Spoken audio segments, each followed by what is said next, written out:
used the steak knife, and at some point his shoe and the sock came off, so his foot was exposed. I cut a big gash in his foot. On November 14th, 2009, Brandon enters a trailer expecting a three-way intercourse with his ex-girlfriend, Allison Martin. But little does he know that Justin is preparing the worst for him. Justin ambushes Brandon and ties his hands and tapes his mouth, making him helpless. In the next hours, Justin stabs Brandon brutally in the chest and slices his face. After mercilessly torturing him and leaving him nearly dead, Justin loads him into the very truck he had arrived in and sets it on fire. Justin, along with his accomplice, fled the scene, hoping it was the best cover-up, until the detectives captured Justin. In the interrogation room, Justin would uncover the whole story behind this monstrosity. I ran a knife around his face a little bit. Basically, I want him to feel pain before he died. When we were in Jackson at the reception center, we talked about you meeting Brandon, correct? Yes. And that was in South Haven. Can you tell me how that all came about again? I had been using Allison's phone, pretending to be her, while I talked to him to try to persuade him to meet me. Okay, can I ask you real quick? And I'm not gonna try and interrupt you too much. Just let me ask you, how long had that been going on? I can't say for sure. Do you have any guess or any idea? 2 months maybe. Okay. All right, go ahead. He'd always find an excuse to put it off, coming to Kalamazoo. And, Is that what you're trying to do, is get him to come to Kalamazoo? yes. Okay. Finally, I just, figured if I can't get him to come to me, then I'll go to him. Okay.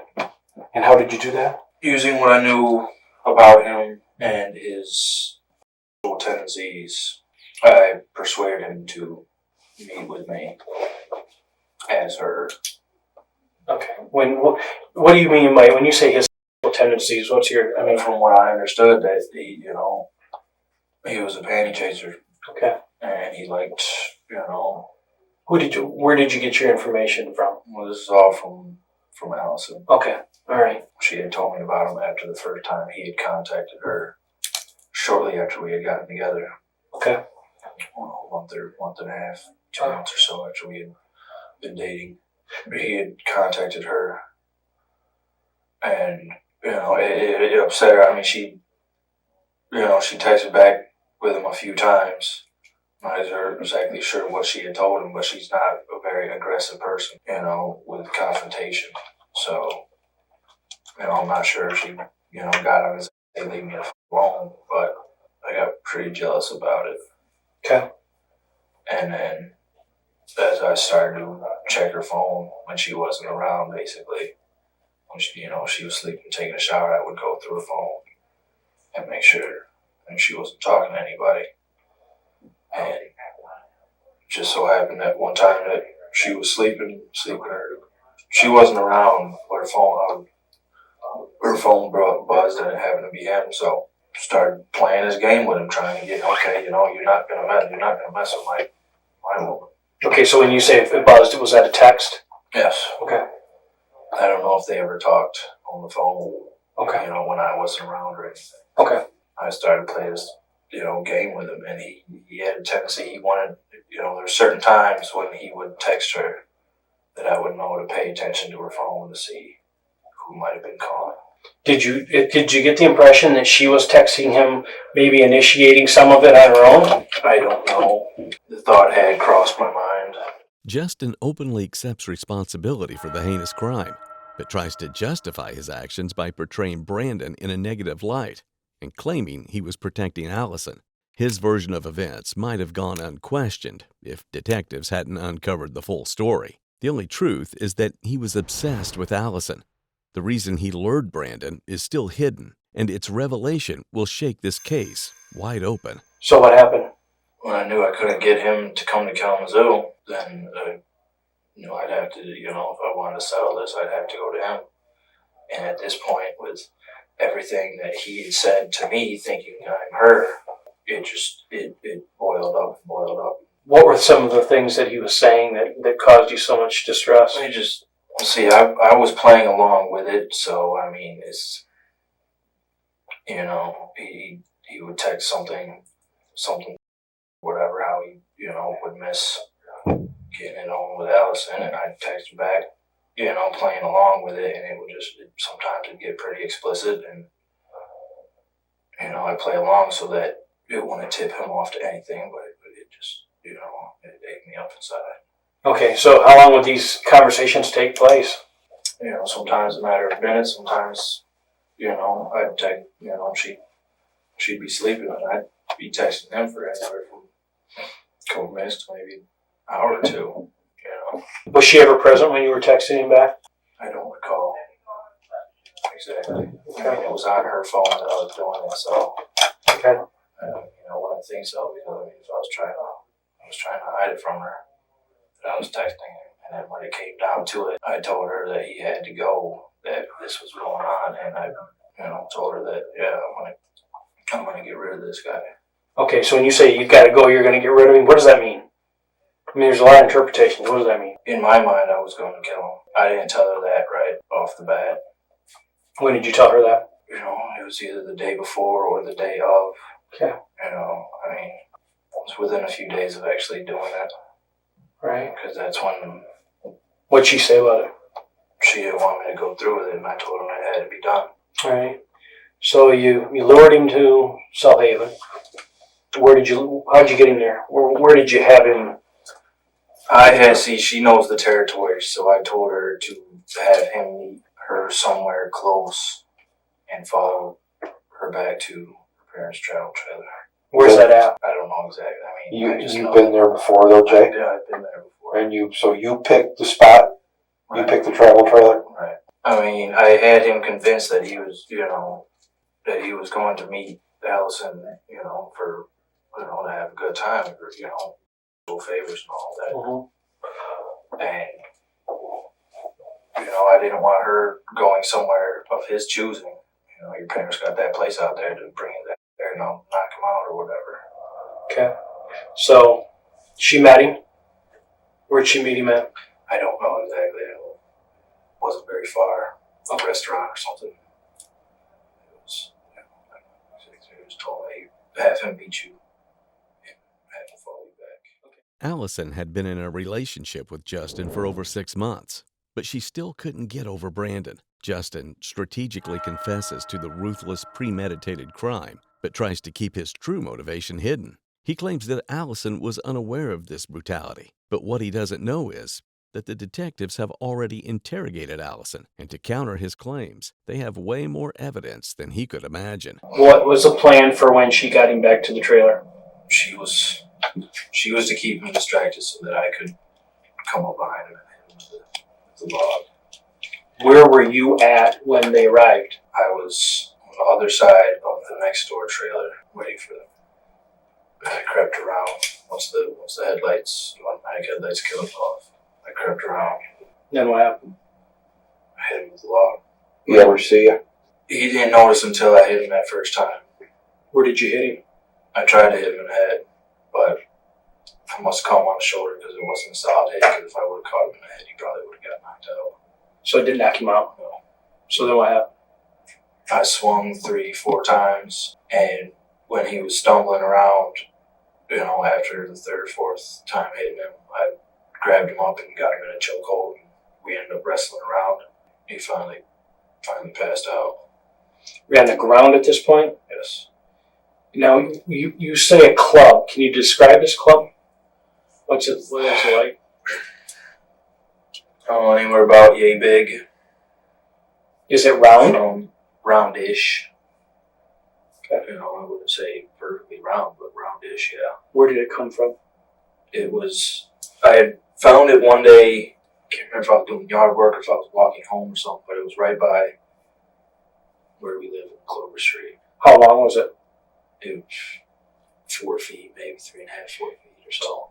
What you're kind of describing, and I don't want to put words in your mouth, but is it kind of round in spots and flat on the ends? Do you know what a landscape timber is? It's almost like a 4x4, only it's rounded the bulk of it's rounded, but then the two ends are Yeah, flat. I know what you're talking about. And I don't believe it was. I don't believe it was like that. Was it similar to that, or? Similar. One end was flat, as in it had been sawed, and the other end was chipped up, and like maybe it broke off or something. Did you modify it at all? No. You just took it as it was. Okay, so then you choked him out. Yes. And this is, where is this at? It was on the patio of her parents' trailer. That cement slab patio. Okay, and then what happens? When I was satisfied that he was actually passed out and he wasn't trying to fake, so I let it go. I jumped up, I grabbed a roll of duct tape that I had set next to the steps. I taped up his hands How'd you tape up his hands? behind his back, wrapped it around his wrist a few times, and I wrapped tape around his ankles. Either in between then or right after then, it was when I first put the tape over his mouth. And I put tape around his hands and his ankles a few different times because he kept struggling. It would loosen up. I'd hit him a few times to, keep him from struggling. I read a little bit more with some tape.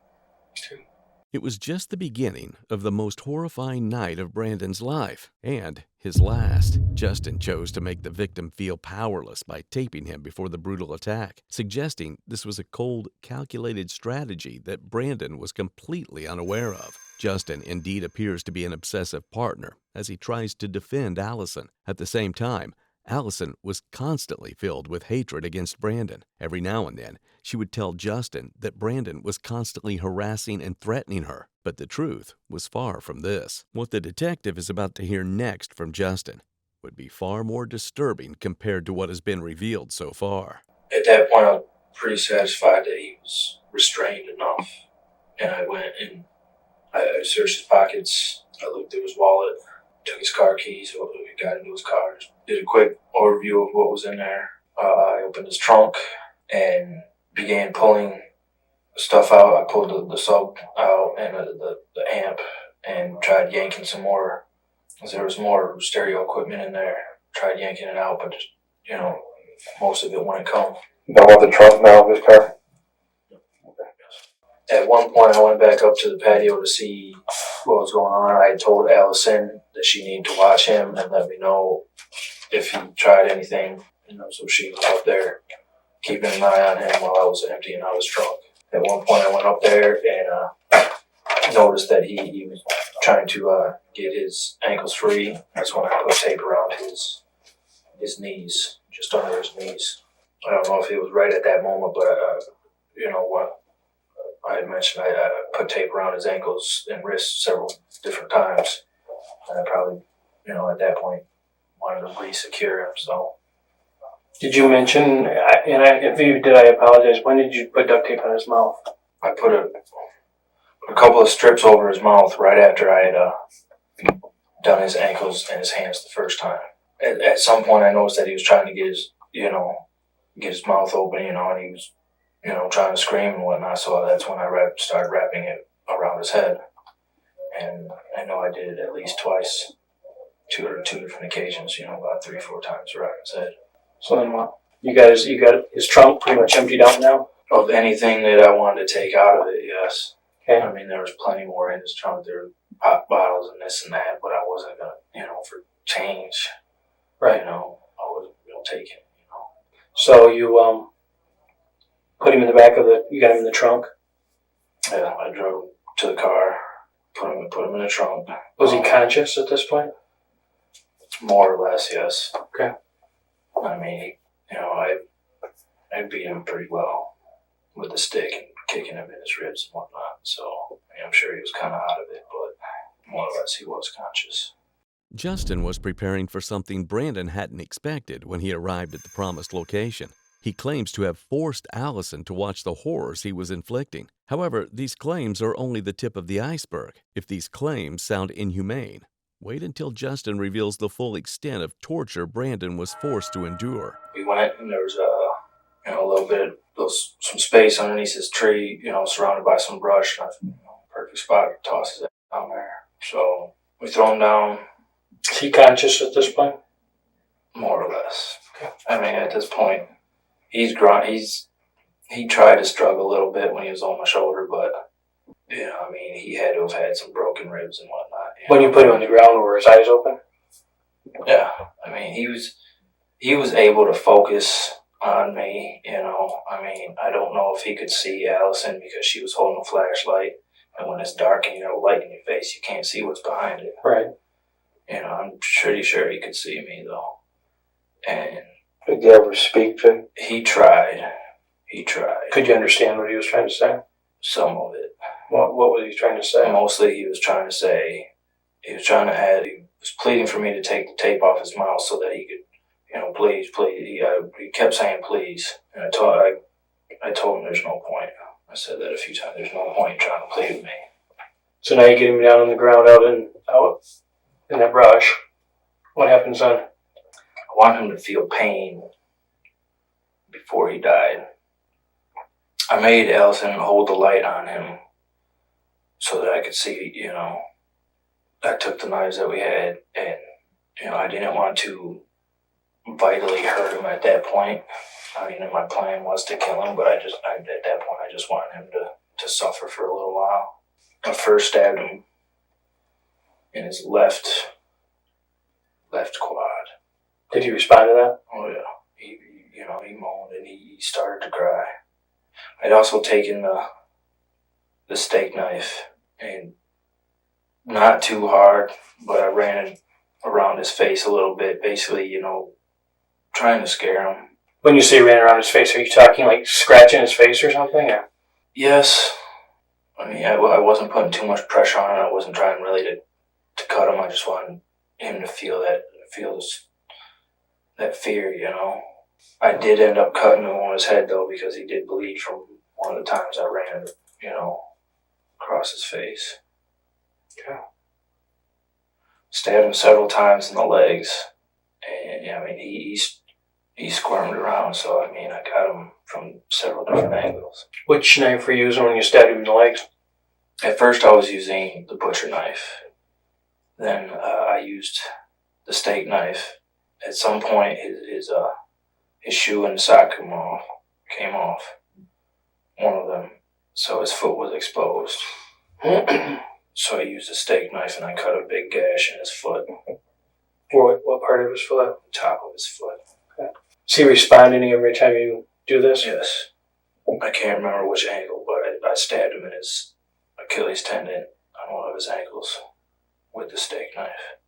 Justin taped Brandon's mouth, leaving him no chance to speak. Brandon could have saved himself only if he'd had a chance to speak the truth, that he is not, but simply involved in an open relationship with his wife. But it wasn't meant to be easygoing for him, and the seed for this hatred was sown long ago by a lethal force, a psychological trigger by someone he loved the most. I remember trying to stab him around his stomach and his right shoulder because he was laying on his left side.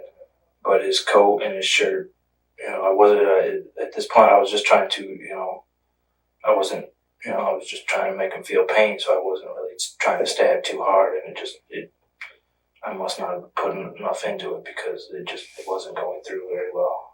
I remember Allison kept asking me if I was satisfied yet. Are you done yet? So what happened after you couldn't stab him in through his jacket? I remember at one point I had ripped his shirt open. I gave easier access towards his chest and torso.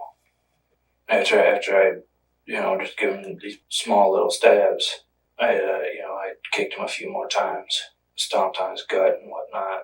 At one point, I was satisfied that he had felt enough pain, and then all right, I'm done here. I wanted to get out of there. So I stabbed him with the butcher knife in his ribs on his right side. I stabbed him a few times in the same spot. Went in at different angles. The entry point was the same. Not only with just the butcher knife, but with the steak knife. I remember trying to roll him to his other side, because at that point I was satisfied. I wanted him to be dead so we could leave. But he wasn't dying quick enough, so I tried to roll him over and come at him from a different angle, at which point I had heard the stab wound in his ribs, gurgling, so I knew that I punctured a lung. So I knew he was going to die, he wasn't dying quick enough. And I think it pissed me off that he wasn't dying quick enough, and he put up as much struggle because I took the stick and I hit him in the face several times. A couple more minutes of pain for him, he was going to die anyway. But I hit him several times towards this side of his face. Justin describes the gruesome act very calmly because he feels like he's ended a life, but he was unaware that Brandon was the man whom Allison was obsessed with the most. And Brandon was not the only victim caught in Allison's web of deception, though Justin would only discover her true nature in the end. And when we talked to you before, you mentioned that you cut his throat or tried to cut his throat. I'm not that part yet. Oh, okay, I'm sorry. Since he wasn't dead, I didn't want to leave him there still fighting for his life, by himself while I went and got the gas. So I told Allison to go back to the car, grab the gas can and a lighter, which she left to go do. Now, while she was gone, I let my eyes adjust to the darkness so that I could at least, see him. I could still hear him breathing. He wasn't struggling very much. I think I tried to roll him over a few more times and, come at him from different angles. I do remember I did get him in the back of his ribs on his left side with the steak knife. And I had used the steak knife and stabbed him a few more times. And at which point he wasn't dying fast enough for my satisfaction. So that's when I don't know which side I did first. I can't remember how he was laying, but I sliced his neck on one side, and at some point he rolled to the other side and still wasn't dying. So I tried to slice his neck, and it was dark, and I tried to put enough pressure on it to, catch something vital. I knew he was going to die. He just wasn't bleeding fast enough. So if I cut his throat, the process would be quicker. Jay, did you tell him why he had to die? Did you tell him what he had done? When Allison went back to the car, I did say something still. What'd you tell him? I told him that he would never be able to hurt anyone ever again. And even before that, at some point, Allison might have been standing there or not, but I had called him names and whatnot, piece of shit, son of a bitch, that he had deserved to die a long time ago. I could tell he was trying to plead, even with the duct tape over his mouth. I told him that, there's no point. You're not going to live through this night. I don't recall if I exactly said you're going to die. I'm doing this because you tried to get with my girl. I don't know if I specifically said it like that. I basically let him know that he was going to die because he was a bad person. And he had hurt too many people, and I wasn't going to let him go on to do it again. In Justin's mind, Brandon was a man with a dark past, and he was the vigilante seeking justice. But the one who put this in his mind was definitely a manipulative genius, one who had tried to persuade many of her previous boyfriends to do the same. Coincidentally, his recently made girlfriend, Allison, was also present at the scene. 6 months before this incident, they met at a restaurant. During the conversation, she claimed Brandon, her ex, had harassed her. This was the trigger point, filling Justin with hate. What remains is whether her claims were true or fabrications. Either way, it sealed Brandon's fate and condemned Justin to prison. I could tell he was about to die because his breathing became strained and it slowed, but it was deeper. Like he was, struggling to get his last breaths in. And at that point, she had been gone. In my opinion, she had been gone too long. I pulled my phone out and I called her, to find out what's going on. Why are you taking so long? She said she couldn't find the lighter. I said, well, I can't come back right now because he's not dead yet. Just keep looking, I'll stay on the phone with you for a minute, which I did. And she couldn't find a lighter, and she was pretty frantic at that point. I just involved her in something pretty heinous, and she wasn't taking it too well. I don't know how long I was on. I mean, a few minutes, I was trying to keep her comforted, not freak out while she was looking for this lighter. I told her, this dude's almost done anyway. I'll be back. I'm coming back.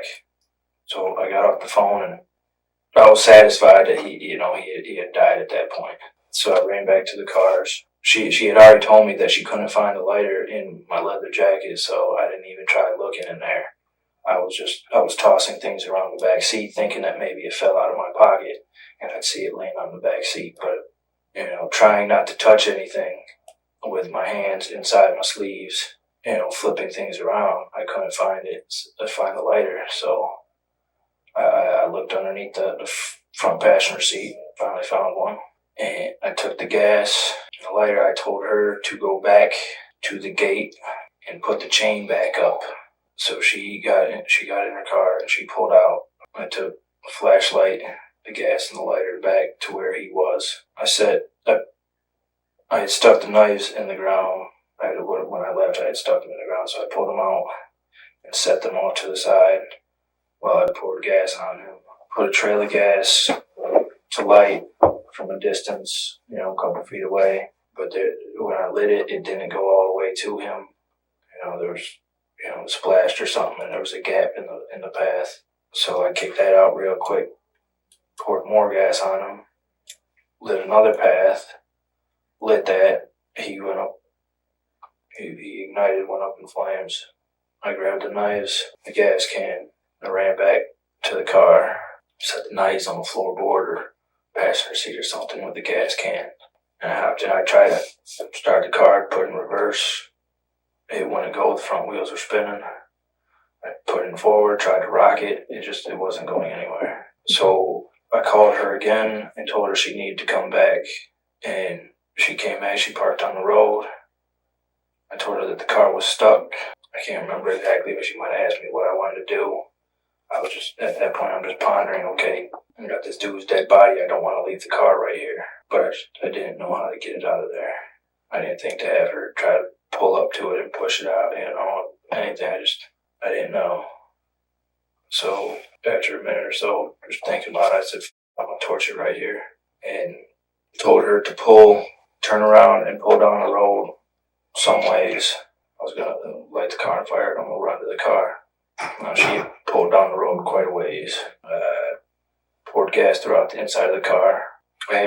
Before she left, I made her take the knives because I didn't want to leave them there. When she took them, she put them in the glove box. I didn't find out until later, but she had put them in the glove box. Justin thought he could cover up the role of his girlfriend, Allison, and take the murder on himself alone. But the detectives have too much to prove him wrong. The witnesses have already spilled who orchestrated the macabre plot. The autopsy team later exposed another diabolical act committed by Justin. Before death, Brandon had inhaled significant amounts of carbon monoxide, indicating he had been cruelly burned alive.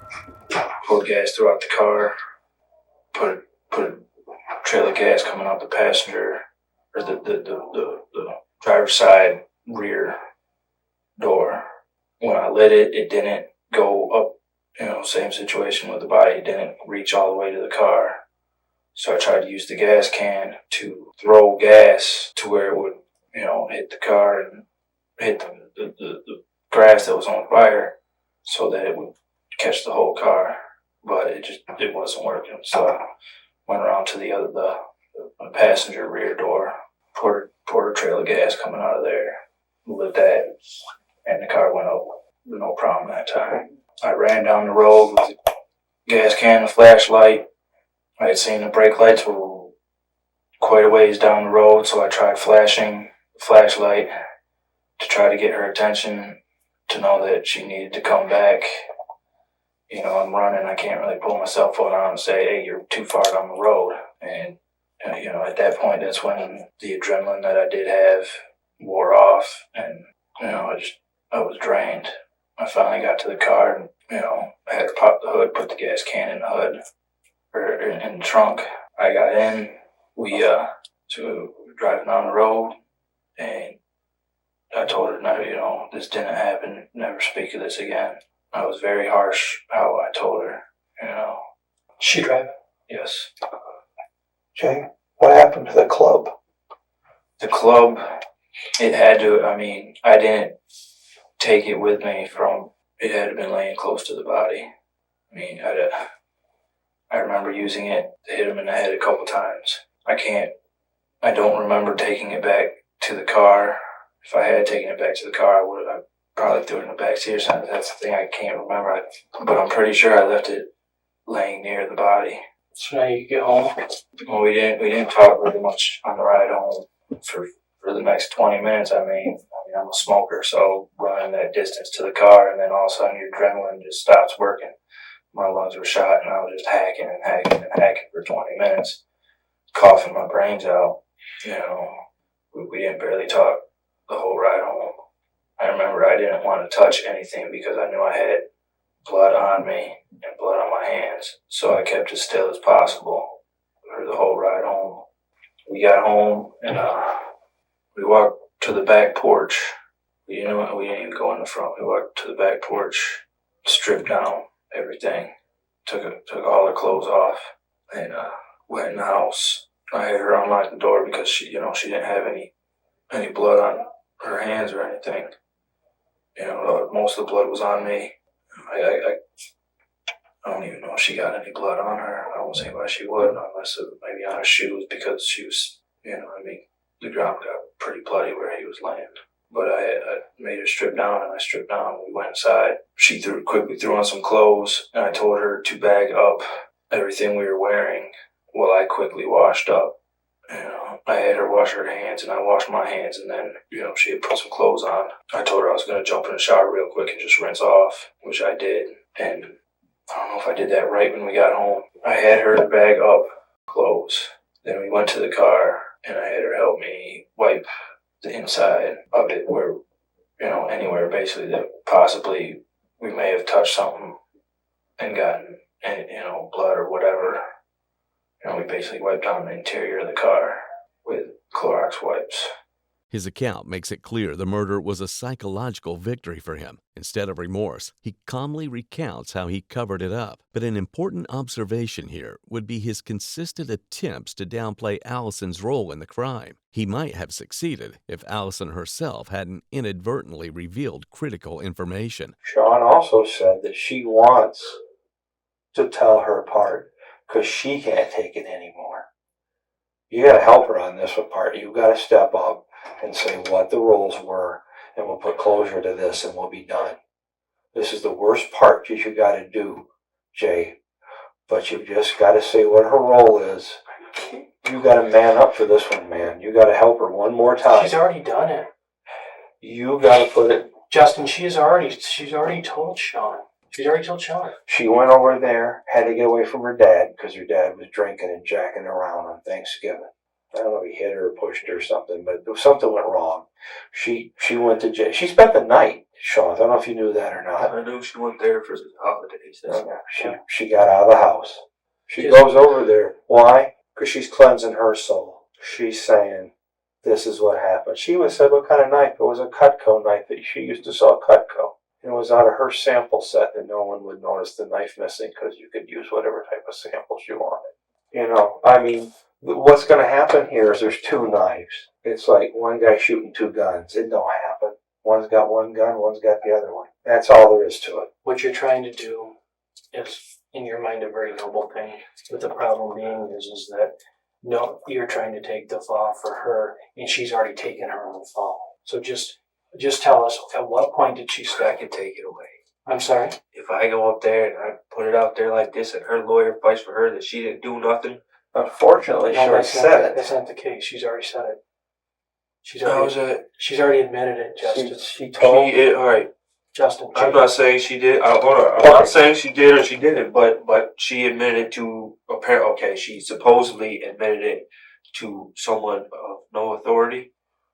Is she on tape that she said that? Has she written it out? She said it to a person which is called a witness. And she said it to one of your best friends.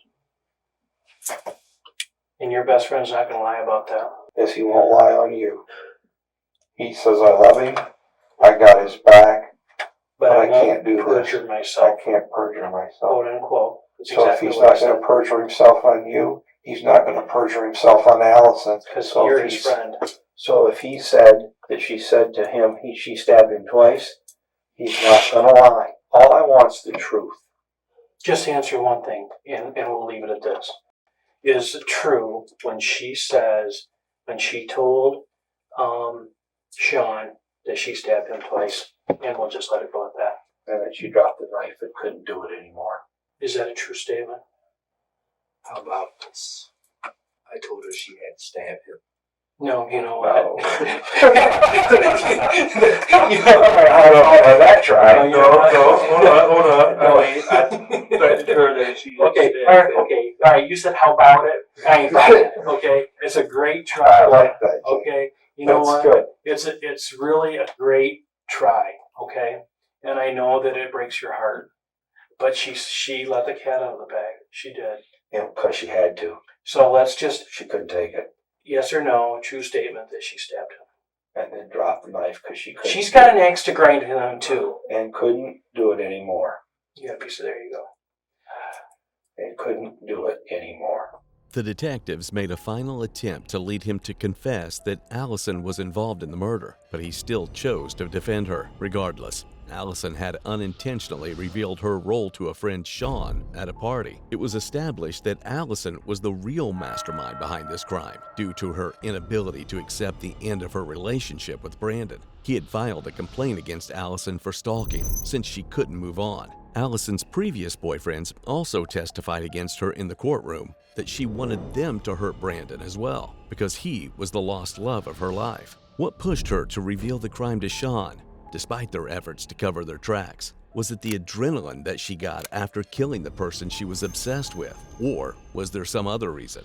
The trial of Allison Martin and Justin Terpstra took place in the Allegan County Circuit Court in Michigan following the November 14, 2009 murder of Brandon Silverlight. Both defendants were convicted of first-degree murder, conspiracy, kidnapping, and torture. They were sentenced to life imprisonment without the possibility of parole.